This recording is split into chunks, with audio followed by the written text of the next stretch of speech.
அதிமுகல இருக்கிற எல்லாரும் போய் ஆளுநரை பார்க்க போயிருக்கிறாங்க. இல்ல ஆளுநரை பார்த்து கட்சியில ஏகப்பட்ட குழப்பங்கள் கிடக்கு. கட்சி அணி அணியா பிரிஞ்சு கிடக்கு. தொடர்ச்சியா தோல்வி. அதுதான் சொல்ல வர 10 தோல்வி பழனிசாமி என்ற பட்டத்தை மக்கள் கொடுத்திருக்கிறாங்க. இந்த நேரத்துல இந்த சூழ்நிலையில இவர்கள் எல்லாம் ஆளுநரை பார்த்து என்ன நடக்க போகுதுன்னு கேட்பேன் நான். சின்னம்மாவை மக்கள் சந்திச்சிட்டு இருக்காங்க. சின்னம்மாவை போற இடத்துல தண்ணி எழுச்சியா தொண்டர்களும் பொதுமக்களும் சந்திச்சிட்டு இருக்கிறாங்க. நல்ல ஆதரவு கிடைக்குது. என்ன செய்ய போறோம் ஏது செய்ய போறோம்னு தொடர்நடுங்கி போய் என்ன செய்யணும்னு தெரியாம ஆளுநரை போய் சந்திக்கிறாங்க. ஆளுநர்கிட்ட என்ன சந்திச்சு என்ன செய்ய போறீங்க? சகோதரி ஒரே ஒரு விஷயம் நான் கேட்க விரும்புறேன். நீங்க ஒரு ஊடகவியாளர், ஆளுநரை எப்ப சந்திச்சிருக்கோம் அப்படின்னா, தொடர்ச்சியாக கள்ளக்குறிச்சியில விசச்சாராயம் அருந்தி தொடர்ச்சியா அப்பாவி பொதுமக்கள் கூலி தொழிலாளர்கள் சாகும் போது இறக்கும் போது அன்னைக்கு ஆளுநர் சந்திச்சிருக்க இந்த எதிர்கட்சி தலைவர். தொடர்ச்சியா கொலை கொள்ளை நடக்குது. சென்னையிலே ஒரு கட்சியோட மாநில தலைவரை கொல்றான். அப்படி சட்ட ஒழுங்கு பாதிச்சிருக்கு. அதுக்கு ஆளுநர் சந்திச்சிருக்கணும்.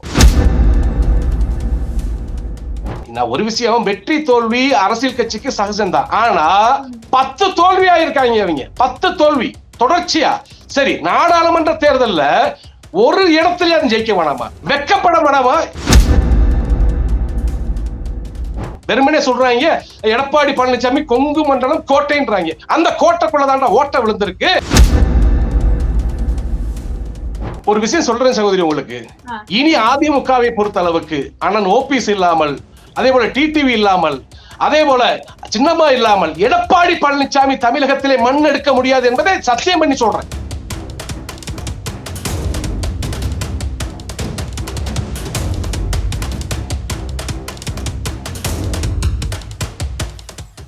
வணக்கம் ஐயா. வணக்கம் சகோதரி, நலமா இருக்கீங்களா? நல்லா இருக்கேன். நீங்க எப்படி இருக்கீங்க?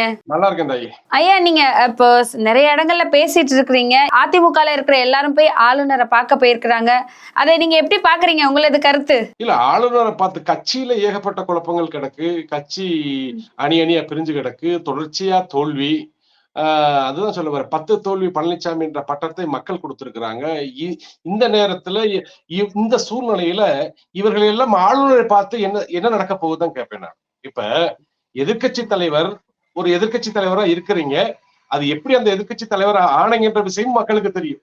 ஏன்னா தேர்தல்ல கூட மக்களை ஏமாத்தி என்ன சொல்ல வர ஒரு கணக்கெடுப்பு நடத்தாம ஒரு ஜாதிவாரி கணக்கெடுப்பு நடத்தாம ஒரு கள ஆய்வு பண்ணாம அதான் சட்டத்திட்டங்களை எல்லாம் அதை அறிஞ்சு பார்க்காம அவசரமா ஒரு தேர்தல் அறிக்கையை கொடுத்து அந்த தேர்தல் அறிக்கையில அந்த மக்களை, அந்த பெரும்பான்மையான சமுதாய மக்களை ஏமாற்றி எதிர்கட்சி தலைவரை அமர்ந்திருக்கிறார். ஐயா, ஜாதிவாரி கணக்கெடுப்பு எடுக்கிறது இப்ப இருக்க அவங்க கையில இல்ல, மத்திய அரசு கிட்டதான் இருக்குன்னு சொல்றாங்களே. ஏன் பீகார்ல எடுக்கலையா? அதெல்லாம் மீறி பீகார்ல எடுக்கலையா? எடுத்து பாத்திரலாம். இல்ல அது அங்கீகரிக்காம போகுது. எடுத்தாலும் பாத்திரலாம். பார்த்துட்டு இந்த சமுதாயம் பாதிக்கப்பட்டிருக்குன்னு எல்லாருக்கும் தெரிய வரும்ல. அப்படின்ற போது அந்த மக்களை, அந்த பெரும்பான்மையான மக்களை, போராடி கொண்டிருக்கிற அந்த மக்களை ஏமாற்றி எதிர்கட்சி தலைவராக அமர்ந்திருக்கிறார் தான். அதிமுக தொண்டர்கள்லாம் அவருக்கு வாக்களிக்கவே இல்லை அந்த வட்டம். இல்லாட்டி அதிமுக தொண்டர்கள் ஒட்டுமொத்த வாக்களிச்சா மறுபடியும் முதலமைச்சராக இருப்பார். அதனால இவர் எதிர்கட்சி தலைவராக இருந்துகிட்டு எதிர்கட்சி தலைவர் உண்டான பொறுப்பே இல்லாம அதுக்குண்டான வேலையே செய்யாம சம்பந்தம் இல்லாம ஆளுநரை பார்க்க போயிருக்கிறார். அவர் என்னதான் செஞ்சுட்டு இருக்காரு நீங்க நினைக்கிறீங்க? ஒன்னும் செய்யல. அவருடைய குடும்பத்துல பிரச்சனை, அவருடைய அணிக்குள்ள பிரச்சனை. மாவட்ட செயலாளர் சொல்லு கேட்க மாட்டேங்கிறா. செயற்குழு பொதுக்குழு உறுப்பினர் சொல்லு கேட்க மாட்டேங்கிறா. மேல்மட்ட நிர்வாகியை சொல்லு கேட்க மாட்டேங்கிறா. அப்ப என்ன செய்வோம்? சின்னம்மாவை மக்கள் சந்திச்சிட்டு இருக்காங்க. சின்னம்மாவை போற இடத்துல தண்ணி எழுச்சியா தொண்டர்களும் பொதுமக்களும் சந்திச்சிட்டு இருக்கிறாங்க. நல்ல ஆதரவு கிடைக்குது. என்ன செய்ய போறோம் ஏது செய்ய போறோம்னு தொடர்நடுங்கி போய் என்ன செய்யணும்னு தெரியாம ஆளுநரை போய் சந்திக்கிறாங்க. ஆளுநர்கிட்ட என்ன சந்திச்சு என்ன செய்ய போறீங்க? என்ன கோரிக்கையை ஆளுநர்கிட்ட கொண்டு போயிருக்கீங்க? கண்டிப்பா. அது அவங்க சொன்னதுக்கு அப்புறம் தான் தெரியும். இது வரைக்கும் அதற்கான தகவல்கள் எதுவுமே வரல. உங்களுக்கு ஏதாவது தெரிஞ்சா மக்களுக்கு சொல்லுங்கய்யா. இல்ல, நான் ஒரு விஷயம் சகோதரி ஒரே ஒரு விஷயம் நான் கேட்க விரும்புறேன். நீங்க ஒரு ஊடகவியாளர், ஆளுநரை எப்ப சந்திச்சிருக்கோம் அப்படின்னா, தொடர்ச்சியாக கள்ளக்குறிச்சியில விசச்சாராயம் அருந்தி தொடர்ச்சியா அப்பாவி பொதுமக்கள் கூலி தொழிலாளர்கள் சாகும் போது இறக்கும் போது அன்னைக்கு ஆளுநரை சந்திச்சிருக்க இந்த எதிர்கட்சி தலைவர். கண்டிப்பா கண்டிப்பா கண்டிப்பா. தொடர்ச்சியா கொலை கொள்ளை நடக்குது. சென்னையிலே ஒரு கட்சியோட மாநில தலைவரை கொல்றான். அப்படி சட்ட ஒழுங்கு பாதிச்சிருக்கு. அதுக்கு ஆளுநரை சந்திச்சிருக்கணும். சட்டங்கள் தான் கடுமையாக்கப்பட்டிருக்குன்னு சொல்றாங்க ஐயா. என்ன கடுமையானாலும் திமுக ஆட்சி வந்தாலே ரவிடிஷன் தலை தூக்கும். அதுல எந்த மாற்றமும் இது. நாங்களும் அரசியல் என் வயசு 50 தாண்டிடுச்சு. என்னுடைய அனுபவத்துல திமுக ஆட்சி வந்தாலே பிரியாணி கடையிலும் பிரச்சனை, டீ கடையிலும் பிரச்சனை, எல்லா இடத்துலயும் பிரச்சனை வரத்தான் செய்ய. ரவிடிஷன் தலை தூக்கி ஆடும். அது அம்மாவின் ஆட்சியில மட்டும்தான் அதை கட்டுப்படுத்த முடிஞ்சிச்சு.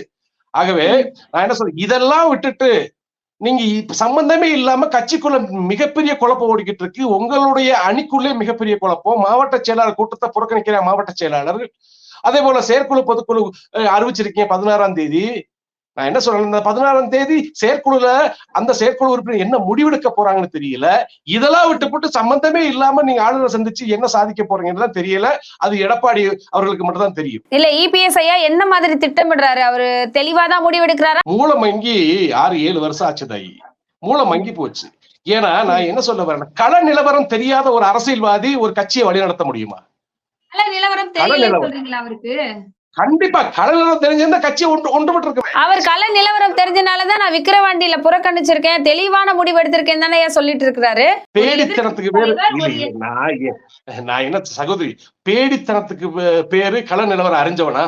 எது பேடித்தனம், பயந்தொழித்தனம். நான் என்ன சொல்ல வரேன், அங்க போயிட்டா டெபாசிட் கூட மிஞ்சாதுன்ற அந்த எண்ணத்தை மனசுல வச்சுக்கிட்டு நாங்க புறக்கணிக்கிறோம். எதுக்கு நீ புறக்கணிக்கிற?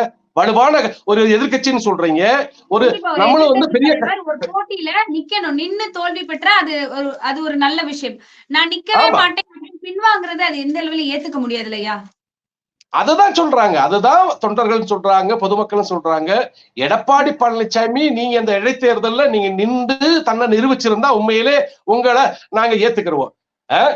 சம்பந்தமே இல்லாம இடைத்தேர்தல்ல ஆட்சி அதிகாரம் இருக்கு, காவல்துறை ஆளுங்கட்சிக்கு சப்போர்ட் பண்ணும், தேர்தல் ஆணையம் சப்போர்ட் பண்ணும், சப்பக்கட்டு கட்டி அந்த தேர்தலை புறக்கணிச்சீங்க பாருங்க. அதுல புரிஞ்சுக்கிடுச்சு மக்கள் ஆதரவு இல்லை, தொண்டர்கள் ஆதரவு இல்லை எடப்பாடி பழனிசாமி அவர்களுக்கு. ஆகவே எடப்பாடி பழனிசாமி ஆளுநரை சந்திக்க போவதை விட சின்னம்மாவை சந்தித்தால் அடுத்த அரசியல் வாழ்வு உண்டுன்னுதான் இந்த உங்க ஊடக வாயில சொல்றேன். ஐயா, சின்னம்மா அவர்களுக்கு எவ்வளவு தூரத்துக்கு அதிமுக வரவேற்பு இருக்குன்னு நினைக்கிறீங்க? மிக சிறப்பாக இருக்கு சகோதரி. இப்ப ஒரு அரசியல் கட்சியில ஒரு தலைவரோ பொதுச் செயலாளரோ ஒரு இடத்துக்கு போறாங்கன்னா ஒரு ஏற்பாடு ஒரு மாசத்துக்கு முன்னாடியே அங்கெல்லாம் வேலை நடந்துட்டு இருக்கும். ஆனா இப்ப நடக்கிறது என்னன்னா, யாரையும் வலுக்கட்டாயப்படுத்தக்கூடாது. எல்லாமே எடப்பாடி பழனிசாமியை நம்பி ரொம்ப நொந்து போயிட்டாங்க. அப்ப சின்னம்மா வர்றாங்கன்னு தெரிஞ்சு அவங்க தன்னெழுச்சியா வரணும் அப்படின்னு அந்த டயத்தை மட்டும் தான் குறிப்பிடுறாங்க. ஆனா ஆல்ரெடி அவங்க 1 மணி நேரத்துக்கு முன்னாடியே சின்னம்மாவுக்கு வேண்டி வரவேற்க அதான் பல்லாயிரக்கணக்கான தொண்டர்களும் பொதுமக்களும் நின்று சின்னம்மாவுடைய உரையை கேட்கும் பொழுது நான் என்ன சொல்ல வரேன், எல்லாரும் கோரிக்கை வைக்கிறாங்க, கோஷமிடுறாங்க. அம்மா உங்களை தவிர்த்து அதிமுக என்ற இந்த இயக்கத்துக்கு யாரு தலைவர் வந்தாலும் ஏத்துக்கிற மாட்டோம் நாங்க, உங்களை தவிர்த்து எடப்பாடி பழனிசாமி ஒரு காலத்தை ஏத்துக்கிற மாட்டோம் அப்படின்னு அந்த இடத்துல சொல்றாங்க. அப்படின்ற போது எடப்பாடி பழனிசாமிக்கு பயம் ஏற்பட்டு போச்சு. அதனாலதான் மாவட்ட செயலாளர் கூட்டம் கூட்டினாரு, மாவட்ட வாரிய மாவட்ட செயலாளர் கூட்டம் போட்டாரு. எவனுமே சொல்லு கேட்கல. ஏன்னா ஒரே ஒரு விஷயம் சொல்ற சகோதரி, எந்த ஒரு இயக்கமாக இருந்தாலும் அந்த இயக்கத்தில் இருக்கக்கூடிய கிளைக்கழக செயலாளர், ஒன்றிய செயலாளர், மாவட்ட செயலாளர் இவர்கள் என்ன மனசுல நினைச்சிருப்பாங்க அப்படின்னா, நம்ம கட்சி அதிகாரத்துக்கு வரணும், அததான் நினைப்பான். அதிகாரத்துக்கு நீ வரவே முடியாது. எல்லா பொறுப்பாளர்களுக்கும் தன்னுடைய இயக்கம் என்பது அதிகாரத்துக்கு வர வேண்டும். அதிகாரத்துக்கு வராட்டி அவனுக்கு மரியாதை இல்லை, அதுதான உண்மை. அப்ப அதிகாரத்துக்கே வர முடியாத ஒரு நபர் யாருன்னா இனிமேல் எடப்பாடி பழனிசாமி ஒரு ஆள் தான். அது வெட்டா வெளிச்சமா தெரிஞ்சு போச்சு. அப்ப பொதுமக்கள் ஆதரவு இல்லை, தொண்டர்கள் ஆதரவு இல்லை. அப்ப பணம் இருக்கு நம்ம கிட்ட, மேல்மட்ட நிர்வாகி இருந்தா எல்லாம் சாதிச்சிட முடியுமா? 4000 பேரு தமிழகம் முழுக்க சாதிச்சிட முடியுமா? 4000 பேரு எங்க ஒன்றியத்துல 4000 பேர் இருக்க, அவ்வளவுதான். அதே மாதிரி ஒரு ஒன்றியத்தை கடமலை மயிலை ஒன்றிய வருசநாடு பக்கத்துல கடமலை மயிலை ஒன்றியம் இருக்கு, 4000 பேர் இருக்கு. அந்த 4000 பேரை வச்சுக்கிட்டு நீ தமிழ்நாடு முழுக்க நீ அரசியல் பண்ணி நீ அடுத்த அம்மாவின் ஆட்சி நீ உன்னால கொண்டு வர முடியுமா? இல்லையா? அப்படித்தானே நினைச்சிட்டு இருக்காங்க. அந்த 4000 பேரை வச்சு நம்ம என்னன்னாலும் பண்ணிடலாம் அப்படின்னு தானே நினைச்சிட்டு இருக்காங்க. என்ன பண்ணி கிழிச்சாங்களா? இது வரைக்கும் என்ன பண்ணி கிழிச்சாங்க நான் கேட்கிறேன். நான் என்ன சொல்றேன், அப்படித்தானே சொல்லிட்டு இருக்காங்க. நான் ஒரு விஷயம், வெற்றி தோல்வி அரசியல் கட்சிக்கு சகஜம்தான். ஆனா 10 தோல்வி ஆயிருக்காங்க அவங்க, 10 தோல்வி தொடர்ச்சியா. சரி, நாடாளுமன்ற தேர்தல்ல ஒரு இடத்துல ஜெயிக்க வேணாமா? வெக்கப்பட வேணாமா? ஏன்னா நான் என்ன சொல்ல வரேன், நீங்க பொதுச்செயலாளர் பொறுப்பேற்கிற போதே உங்க கொங்கு மண்டலம் செங்கோட்டையன் அங்க இருக்கிறாரு, அந்த இடத்துல ஒரு இடைத்தேர்தல்ல உங்களால வெற்றி பெற முடியல. காங்கிரஸ் 60,000 சில்லறைக்கு மேல வெற்றி பெற்று போயிடுச்சு. அப்ப நீங்க பதவியேற்ற மறுகணம் அந்த இடைத்தேர்தல், ஈரோடு கிழக்கு இடைத்தேர்தல். அப்ப அது அந்த உங்க கொங்கு மண்டல கோட்டைன்றீங்க.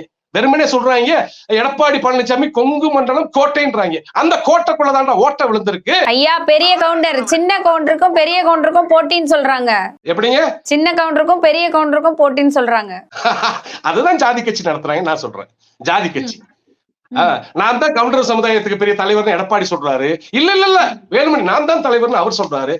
நான் தான்டா அந்த காலத்து எம்ஜிஆர் காலத்துல கொங்கு மண்டல தளபதி அப்படின்னு செங்கோட்டையன் சொல்றாரு. அப்ப இவங்களுக்குள்ள ஜாதி கட்சி நடத்திட்டு இருக்கானுவ. இவங்க தமிழக அதான் சொல்லுவாரு, அம்மா வழியும் புரட்சி தலைவர் எம்ஜிஆர் வழியும் அண்ணா வழியும் வரல இவங்க. அதனாலதான் மக்கள் விரும்பல. அதனாலதான் அந்த மக்களை விரும்பல. சகோதரி நல்லா நீங்க புரிஞ்சுக்கணும்.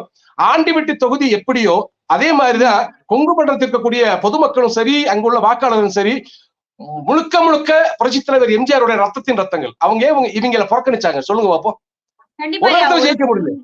கட்சியிலே பெரிய கட்சி அப்படின்னு பார்த்தா முன்னாடி எல்லாம் அதிமுக அப்படின்னு தான் தைரியமா சொல்லுவாங்க. இப்ப தோல்வியை தழுவிக்கொண்டு இறங்கு பாதையில் செல்கிறது அதிமுக அப்படின்னு தான் சொல்றாங்க. இதுல பார்த்தா ஓபிஎஸ் ஐயாவோட நிலைப்பாடு எப்படி இருக்குன்னு நீங்க நினைக்கிறீங்க? கண்டிப்பா அவரும் அண்ணன் தொடர்ச்சியா ஒற்றுமையை வலியுறுத்துறாரு. அவரு நான் என்ன சொல்ல வரேன், அவர் என்ன சொல்றாரு, அனைவரும் ஒன்றுபட்ட ஒரு கூட்டத்தலைமையா கூட வருவோம், கட்சி வீணடிக்காங்க தயவு செஞ்சு அப்படின்னு அவரும் முழு முயற்சியில் இருக்கிறாரு. அது அல்லாத இன்னும் எடப்பாடி பழனிசாமி புறக்கணிக்கப்பட்ட இன்னும் பல நிர்வாகிகள் ஒருங்கிணைக்க முயற்சிக்கிறாங்க. அதே மாதிரி சின்னம்மா என்ன சொல்றாங்க, எப்பா நான் அடுத்து நான் சிஎம் சொன்னேன், நான் கிடையாது, கட்சியோட நிர்வாகத்தை என்கிட்ட கொடுங்க. ஏன்னா அம்மாவுக்கு அடுத்தபடியா அந்த கட்சி நிர்வாகத்தை என்னால திறன்பட செய்ய முடியும், உங்களால முடியாது. நான் ஒரு அறிக்கை கொடுத்தா கடக்கோடி தொண்டன் கூட அதை பின்பற்றுவான். ஆனா எடப்பாடி பழனிசாமி போடா துரோகின்றான். எடப்பாடி பழனிசாமி ஒரு அறிக்கை கொடுத்தா நீ போட சுயநலவாதின்றான். அப்படின்ற போது நீங்க அமைச்சர்களா இருங்க, முதலமைச்சரா கூட இருங்க, கட்சி நிர்வாகத்தை கொடுங்க. இல்ல ஏன்னா தீய சக்தி திமுக தொடர்ச்சியா தமிழகத்தை அழித்து கொண்டே இருக்கும்னு சொல்றாங்க. இப்பயும் கூட பாருங்க, போன முறை தென்காசி மாவட்டத்துக்கு சுற்றுப்பயணம் போனாங்க, சிறப்பான வரவேற்பு. அங்க என்ன பேசுனாங்க, எடப்பாடி பழனிசாமி துரோகி, ஓபி சரியில்லை, இபி சரியில்லை, தினகரன் சரியில்லை, அவன் சரியில்லை, இவன் யாராவது பேசுறாங்களா சின்னம்மா? இல்லையே. திமுகவுடைய ஆட்சி சரியில்லை, திமுகவினோட ஆட்சி நிர்வாகம் சரியில்லை, மக்கள் விரோத ஆட்சி, இன்னும் ஒவ்வொன்னா புட்டா வைக்கிறாங்க. அப்படிப்பட்ட ஒரு தலைவியை ஏத்துக்க முடியல இவங்களுக்கு. நான் என்ன சொல்ல வரேன், நீங்க பண்ண துரோகத்தை மக்கள் மத்தியில சொன்னா, சின்னம்மா வாயில சொன்னா இன்னும் ஆதரவு கூடும். ஏன் இன்ன வரைக்கும் சொல்லல? என்ன நினைக்கிறாங்க தெரியுமா? தாம் பிள்ளைகளை நினைக்கிறாங்க சின்னம்மா. தாம் பிள்ளைகள் தவறு செய்து விடுச்சு, அந்த பிள்ளைகளுக்கு அறிவுரை சொல்லி அரவணைப்பதுதான் ஒரு தாயோட கடமை. அததான் அவங்க நினைக்கிறாங்க. இந்த முட்டாள்களுக்கு தெரிய மாட்டேங்குது, எடப்பாடி பழனிசாமிக்கு தெரிய மாட்டேங்குது. ஒரு விஷயம் சொல்றேன் சகோதரி உங்களுக்கு, இனி அதிமுகவை பொறுத்த அளவுக்கு அண்ணன் ஓபிஎஸ் இல்லாமல், அதே போல டிடிவி இல்லாமல், அதே போல சின்னம்மா இல்லாமல் எடப்பாடி பழனிசாமி தமிழகத்திலே மண் எடுக்க முடியாது என்பதை சத்தியம் பண்ணி சொல்றேன். கண்டிப்பா கண்டிப்பா ஐயா. சோ இதுக்கப்புறம் அதிமுகவோட நிலைப்பாடு எப்படி இருக்கும்? இதுக்கப்புறம் சசிகலா அம்மா தொடர்ந்து எல்லாத்தையும் ஒன்றிணைப்பேன் அப்படின்னு சொன்னதை முயற்சி பண்ணி எல்லாமே பண்ணிட்டு இருக்காங்க. ஓபிஎஸ் அவர்கள் இப்போ இல்லாதனால முக்குலத்தோரோட ஓட்டெல்லாம் ஓட் பேங்க் எல்லாம் போயிருச்சு அப்படின்னு தான் சொல்லணும். இந்த மாதிரி நிறைய குளறுபடிகள் ஏற்பட்டு இருக்கு அதிமுகல. இதுக்கப்புறம் அதிமுகவோட நிலைப்பாடு எப்படி இருக்கும்? இல்ல, மக்கள் தெளிவா இருக்கிறாங்க சகோதரி, தொண்டர்கள் தெளிவா இருக்கிறாங்க. ஒரு வாய்ப்பு சட்டமன்ற நாடாளுமன்ற தேர்தலுக்குள்ள ஒன்றிணைவீங்களா என்று கேட்டாங்க. ஆனா ஒன்றிணையல. இந்த சுயநலவாதிக்கு அதான் பாக்குறதுனால பசைன்னு தெரியுது. இல்ல, இவர் ஒன்றிணைய விட மாட்டேங்கிறாரா? இவர் ஏதாவது திட்டம் போட்டு இபிஎஸ் அவர்கள் ஒன்றிணைய விட மாட்டேங்கிறாரா? எல்லா திட்டமும் இவர் போடுகிறாரா? ஒன்றிணைய வேண்டாம், சரி கட்சி அசிங்கப்படக்கூடாதுல. நாங்க என்ன கேட்கிறோம்னா, வெளியில இருந்து கூட உன்னை வாழ்த்துறோம்ப்பா.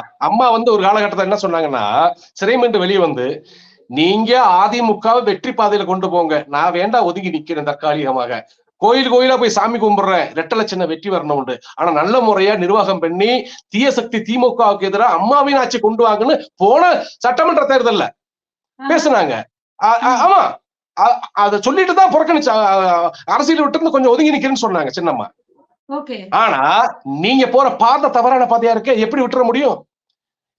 ஒரு குடும்பத்துல சகோதரி 4 பிள்ளைகளும் திருமணமாயி 4 ஊருக்கு போய் பொழைக்க போகுது, பொழைச்சு வரணும். அங்க போய் கடன்பட்டு துன்பப்பட்டு செங்க சமந்து கீரை சமந்து வரக்கூடாதுல்ல. அப்ப நீங்க இப்ப சீரழிஞ்சு செங்க சமந்துட்டு இருக்கீங்க, உங்களை காப்பாத்துறதுக்கு யாரு வரணும்? சின்னம்மா வரணும். அதைத்தான் மக்கள் விரும்புறாங்க. இப்ப செங்க சமந்து சீரழிஞ்சு செங்க சமந்துட்டு இருக்கீங்க, கெட்டு கீரை ஊத்து நிக்கிறீங்க. அதனால ஒரு தாய் விட முடியாது. தப்பு பண்ணாலும் அவங்களை தட்டி கொடுத்து அரவணைத்து அவங்களுக்கு மறுபடியும் அதிகாரத்தில் அமர வைப்பதுதான் அம்மாவுடைய கொள்கை. ஏன்னா புரட்சித் தலைவர் எம்ஜிஆர் இறப்புக்கு பிறகு இதே போன்ற மூத்த நிர்வாகிகள், மூத்த அமைச்சர்கள் அத்தனை பேருமே அம்மாவுக்கு எதிராக, அந்த பக்கம் ஜானகி அம்மாவுக்கு ஆதரவாக, இதை காட்டிலும் மிக மோசமான நிலைக்கெல்லாம் அம்மா விமர்சனம் பண்ண உண்டு. அதெல்லாம் ரெக்கார்டுகள் இருக்கு. அந்த விமர்சனம் பண்ணின அந்த முன்னாள் அமைச்சர்கள், நிர்வாகிகள் அத்தனை பேருமே அரவணைத்து அவர்களுக்கும் பதவி கொடுத்து அழகு பார்த்ததுதான் அம்மா. அவங்க வழி வந்த சின்னம்மா அதை தான் செய்வாங்க. அதனாலதான் இதுவரைக்கும் சின்னம்மா யாரையுமே பழிச்சு பேசுறேன். நான் பேசுவேன், ஆனா சின்னம்மா பழிச்சு பேசுறது. அப்ப பிள்ளையா நினைக்கிறாங்க அந்த தாய். அதை புரிஞ்சுக்கிறோம். இந்த அடிமுட்டாள் எடப்பாடி பழனிசாமி புரிந்து கொள்ள வேண்டும். சோ எடப்பாடி பழனிசாமி அவர்களால அதிமுக சரிவு பாதையை நோக்கி போய் கொண்டு இருக்கிறதுங்கிறத நீங்க தெளிவா சொல்லியிருக்கீங்க ஐயா. இதுக்கப்புறம் அதிமுகல என்ன நடக்குது அப்படிங்கறத நம்ம தொடர்ந்து பேசிட்டே இருக்கலாம், மக்களுக்கு எடுத்து சொல்லிக்கிட்டே இருக்கலாம். தொடர்ந்து பேசலாம். நன்றி ஐயா. நன்றி சகோதரி, நன்றி.